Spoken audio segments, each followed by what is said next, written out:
अस्सलामु अलैकुम वरहमतुल्लाहि वबरकातुहू। अज़ीज़ तलबा तालिबात, मेरा नाम शेख सुलेमान है। मैं unique Urdu high school Jalgaon में बहैसियत मुदर्रिस दर्स व तदरीस के फ़राइज़ अंजाम दे रहा हूँ।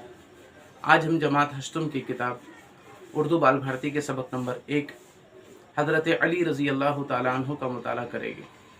इस सबक के मुसन्निफ़ मोहम्मद हसन फ़ारूकी है। वो बाल भारती उर्दू लिसानी कमेटी पूना के फ़आल रुकन हैं और एक अरसे तक तालीमी रिसाले आमोज़गार जलगांव में मुदीर भी रह चुके हैं।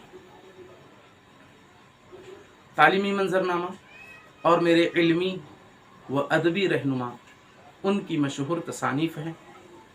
हज़रत अली रज़ी अल्लाह तआला अन्हु मुसलमानों के चौथे खलीफा थे।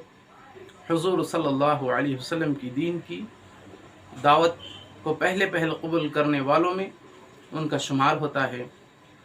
उनकी सादा ज़िंदगी, सखावत, जुरअत, इंसाफ और इल्म व दानाई इस्लामी तारीख़ में मशहूर है।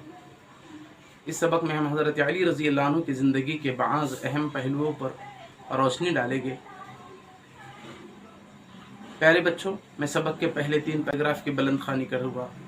आप तवज्जो से किताब में देखें और बगौर सुने।